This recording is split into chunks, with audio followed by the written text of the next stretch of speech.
reçus par la direction générale du groupe BNP Paribas, qui nous ont expliqué que BNP Paribas considérait que les îles Caïmans n'étaient pas un paradis fiscal, puisqu'ils ne figuraient pas sur la liste de l'OCDE, liste des paradis fiscaux, qui ne comporte pratiquement plus de pays d'ailleurs.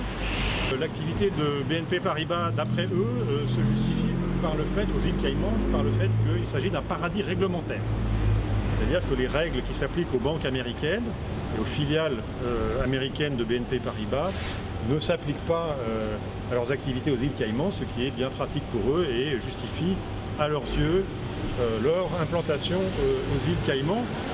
Implantation donc ils n'ont pas l'intention de fermer, contrairement à ce que nous demandons de façon insistante depuis plusieurs mois maintenant, notamment à travers les actions de fauchage de chaises dans les succursales de BNP. Alors ils nous ont quand même annoncé que le nombre de filiales dans les îles Caïmans était en train d'être réduit, puisqu'il passe de 7 en 2013 à 4 en 2016, mais c'est purement pour des raisons de la vie des affaires, nous a-t-on expliqué, et pas du tout parce qu'ils considèrent qu'il y aurait un problème dans l'activité des îles Caïmans. Nous allons donc maintenir nos activités, nos opérations de réquisition de chaises et notre demande de fermeture de ces filiales dans les trous noirs de la finance que sont ces paradis fiscaux, dont on sait aujourd'hui, depuis longtemps d'ailleurs, qu'ils sont largement utilisés par les réseaux mafieux et terroristes pour financer leurs activités. Ça aurait été tout à fait responsable de la part de la BNP de marquer le coup et de se retirer au moins de ces territoires des îles Caïmans à l'occasion de notre demande. Eh bien, il n'en est rien. Nous le regrettons, mais ça ne nous empêchera pas de continuer nos actions. Une information qui est peu connue en France et qu'il faut rappeler, c'est qu'aux États-Unis, des victimes d'attentats terroristes ont porté plainte contre la BNP, justement pour la présence dans certains paradis fiscaux et du coup pour une complicité donc dans le financement du terrorisme. Et ça d'une part, et d'autre part, donc, comme vient de le dire Thomas, donc on appelle à continuer les actions de réquisition de chaises visant la BNP et on va appeler donc pour la première fois une opération de réquisition dont on annonce à l'avance le lieu et le jour et l'heure. Il s'agit du jeudi 3 décembre à 10 h du matin devant le siège central de la BNP, boulevard des Italiens. Nous appelons les citoyens à venir par dizaines et par centaines avec nous prendre le siège de la BNP. Évidemment, ça aura une importance particulière pendant la COP21, puisque la BNP, vous n'êtes pas censé l'ignorer j'imagine, être sponsor officiel de la COP21. Nous leur avons rappelé que Total a annoncé au début 2015 la fermeture de ses filiales dans les îles Caïmans, en considérant qu'il y avait effectivement un problème à avoir des implantations dans ce territoire. Ils nous ont dit Total fait ce qu'il veut, nous limitons à ce que dit l'OCDE et nous n'en démordrons pas. Il y a une annonce de la Société Générale aussi qui est extrêmement insuffisante la semaine dernière. En gros, elle annonce l'arrêt de 10% de ses projets, par exemple la Société Générale. Il y en a plus de 90% qui restent après, donc là il faut une analyse fine des sujets. Pour nous, l'activité des banques françaises dans les paradis fiscaux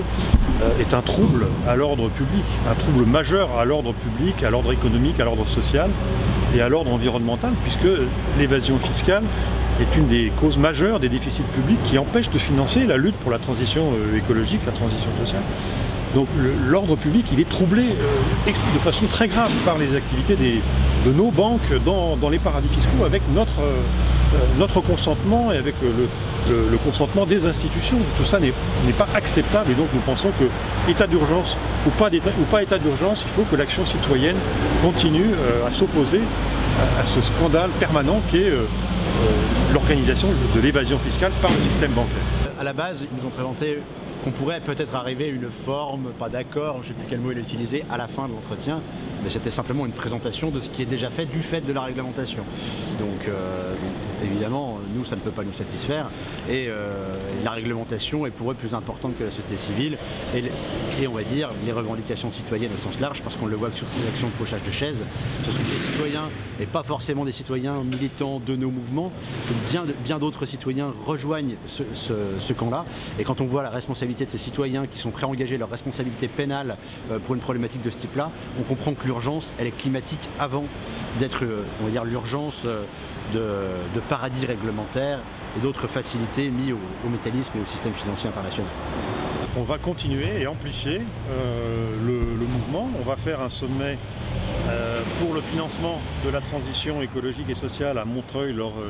du sommet des peuples pour le climat, le 6 décembre, le dimanche 6 décembre. Nous ferons un sommet où nous serons assis sur les 196 chaises et il y aura des gens du monde entier qui viendront faire des propositions pour financer cette transition que nos gouvernements n'arrivent pas à financer. Et puis après la COP, nous allons relancer un mouvement de réquisition de chaises et que nous allons lancer un appel international pour que ce mouvement prenne une dimension internationale et que d'autres pays, d'autres associations dans le monde entier se joignent au mouvement pour faire pression sur leur propre système bancaire, sur leur propre gouvernement, pour en finir avec les paradis fiscaux.